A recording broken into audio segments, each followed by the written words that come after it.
brought to you by Silver Pumps. Top quality और consistent performance के लिए सिर्फ सिल्वर पंप्स, नाम याद रखना। अवध जी, आप पहली बार इलेक्शन लड़े थे, आप अपनी पॉलिटिक्स जारी रखेंगे आगे भी और पढ़ाई जो कराते हैं बच्चों? मैं पहली बार इलेक्शन लड़ा और 4 फ्रंट पर मेरी उपलब्धियां रही। आज भारत में मेरे पास एक विधानसभा है जिसमें 46,000 लोगों ने मेरे ऊपर विश्वास जताया। 46,000 लोगों ने मेरे पर विश्वास जताया।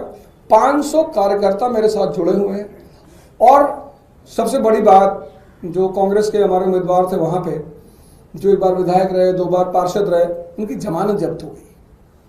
तो इतनी अच्छी शुरुआत करने के साथ अब राजनीति से पीछे जाने की कोई वजह नहीं है।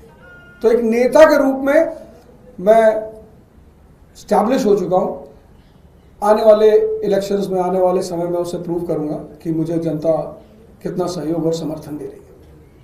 तो 8 तारीख को दिल्ली विधानसभा के परिणाम आ गए और आज लगभग 10 दिन पूरे हो गए हैं और बीजेपी अपना मुख्यमंत्री डिक्लेयर नहीं कर पाई।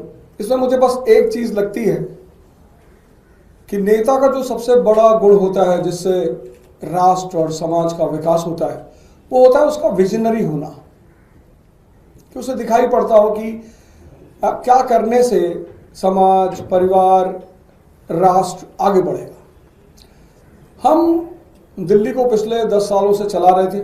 हम एक चीज पे काम कर रहे थे और उस चीज ने दुनिया के जितने भी आज ताकतवर देश हैं सबको महाशक्ति बनाया है। आप सबको पता ही होगा, वो चाहे यूनाइटेड स्टेट्स ऑफ अमेरिका हो 1787 में, स्लम एरिया आज सुपर पावर, चाहे वो जर्मनी हो, चाहे वो जापान हो, चाहे आज चाइना हो, सब ने एक चीज पे काम किया है और उसका नाम है ह्यूमन रिसोर्स। नेचुरल रिसोर्स होने के बाद भी अगर ह्यूमन रिसोर्स स्ट्रांग नहीं होगा तो वो राष्ट्र कभी आगे नहीं बढ़ पाएगा, वो राष्ट्र कभी मजबूत नहीं हो पाएगा। और ये बात हमारे नेता अरविंद केजरीवाल जी को बिल्कुल स्पष्ट थी।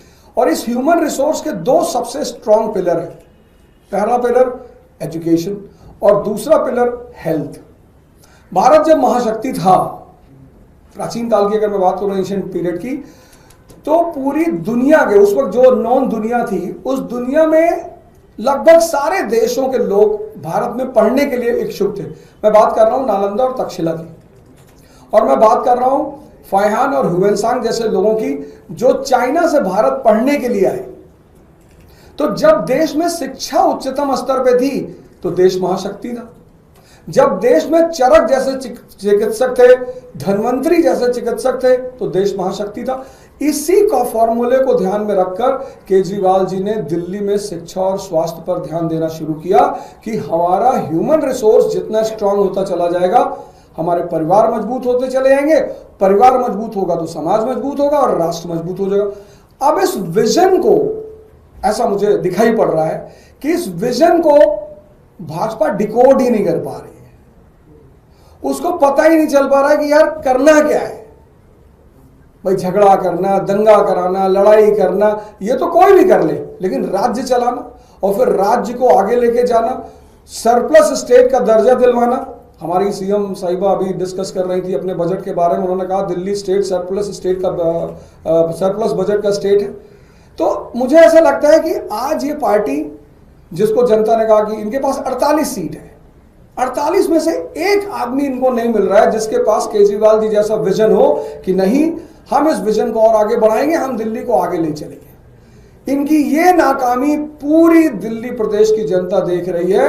और ऐसा मुझे लगता है कि जहां तक इन्होंने कहा था कि 20 तारीख को हमारा मुख्यमंत्री शपथ लेगा, तो मुझे लगता है शायद 20 तारीख को भी नहीं ले पाएंगे, क्योंकि इस विकास धारा को आगे बढ़ाना और आगे चलाना वो हमारे नेता और हमारी पार्टी के ही बस में है।